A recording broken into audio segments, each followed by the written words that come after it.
தந்தை, மகன், தூய ஆவியின் பேராலே ஆமேன். இன்றைய செய்தியானது இறைவன் நம் அன்னை மரியாளை ஆசீர்வதித்த வார்த்தைகள். அருள் நிறைந்தவளே, அருள் நிறைந்தவள் என்பது தேவன் மரியாளுக்கு கொடுக்கப்பட்ட ஆசீர்வாதங்கள். அருள் நிறைந்தவளே, அகிலத்துக்கு நீ என் மகனை காண்பிப்பதாலே உனக்கு நான் கொடுக்கும் இந்த ஆசீர்வாத வார்த்தை என்று இறைவன் கூறுகிறார்.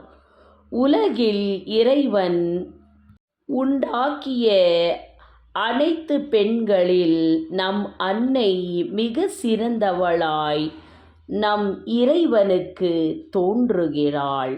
ஏன் என்றால் அவளோ ஒரு பாவமும் அறியாதவளுமாய் இருக்கிறதாலே இறைவனோ தன் உலகிலுள்ள அனைத்து மக்களை அவரின் பாவங்களிலிருந்து மீட்கவும் தன் ஒரே மகனான இயேசுவை உலகுக்கு அனுப்பவே தூய்மை நிறைந்த நம் அன்னையை தேர்ந்தெடுத்து கொள்கிறார்.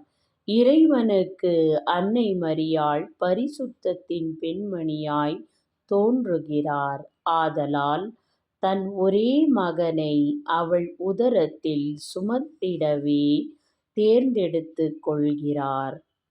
அப்பொழுது விண்ணிலிருந்து ஒரு தேவதூதனை அனுப்பி மரியாவை, நீயோ இறைவனால் தேர்ந்தெடுக்கப்பட்டவள், தூய்மை நிறைந்தவள், அருள் பொழிபவள் என்று சொல்லும்படி இறைவன் தேவதூதனுக்கு கட்டளையிடுகிறார். அப்பொழுது அந்த தேவதூதன் மரி அன்னையிடம் வந்து, அருள் நிறைந்தவளே, நீயோ உலகுக்கு ஒரு இறை மகனை பெற்றெடுப்பாய்.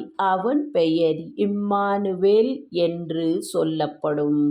இம்மானுவேல் என்றால் இறைவன் நம்மோடு இருக்கின்றார் என்ற பொருள்.